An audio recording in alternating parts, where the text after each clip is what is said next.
I was talking to my friend Icon about this earlier today, and I feel like I've experienced so many beautiful things in my life at the randomest time, so spontaneously,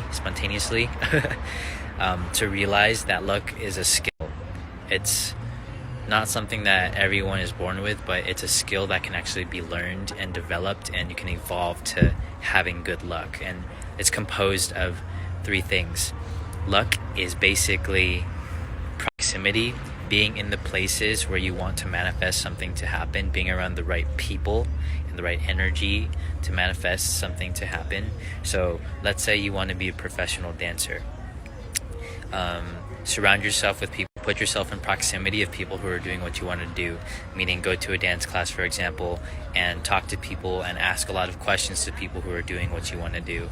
Or if you want to make money, if you want to get into a certain industry, this is thing, proximity. Okay, first key to luck is proximity, and the second key is knowing how to communicate what you're passionate about, knowing how to communicate yourself, knowing how to be able to speak your truth and put yourself out there, and being okay with being seen. And number three is your state of being. I think that's one of the most important things.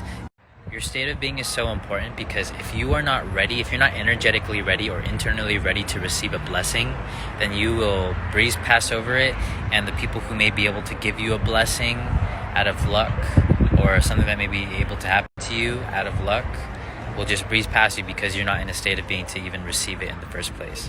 And another thing with energy, another concept with energy, is that the way we feel creates our reality. There's an experiment done by a guy named Masaru Emoto, the water experiment, where he froze water and he wrote "I love you" and "I want to kill you" on 2 cups of water. When he froze the water, the cup that said "I love you" on it had beautiful crystals, and it looked like snowflakes, and the one that said "I want to kill you" on it, the crystals froze very chaotically. So our words and the power of our feeling and our intention actually shapes the molecular structure of water. So if our feelings and our intentions can shape the physical reality around us, imagine what our state of being does in terms of helping us manifest different situations, different types of people. So your state of being is the last one. So again, to recap, the 3 things that luck is composed of is proximity, being okay with being seen, and communicating yourself, and your state of being to receive the abundance, to receive the blessings. After we learn how to luck, manifestation could go crazy. So after that, then we have to learn how to discern, because sometimes blessings are not blessings in relevance to our definition of what a blessing is. And so then there's another whole rabbit hole of spiritual growth and deeper understanding of who we are and what is for us and stuff, but that's another story. Thanks for listening anyway. But anyway, to wrap all of that up, I would not have been able to work for the Jabberwockies if I didn't have those 3 things: proximity, being able to communicate my passion, and being open to receive a blessing.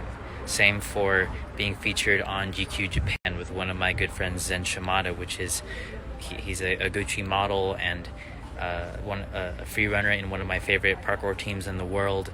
And I didn't even know who he was when I first met him, but it was because I was in proximity. I was at a parkour gym. I did what I loved, and that's how I communicated it physically. I didn't even talk to the guy. We just kind of resonated energetically. And then number 3, I was open to receive a blessing. I just talked to him, and we ended up having a good time, and then I learned who he was. And then it didn't matter, though, because we were just good friends after that, and then things trickled from there. But proximity, communication, and your state of being. I wanted to say this in further reference to the formula of luck that I said. That formula, proximity, communication, and state of being, can happen subconsciously, both subconsciously and consciously. So if you make the formula for luck a conscious process, a conscious structured way of thinking and being and how you live, then you can be even more lucky. You can aim your luck.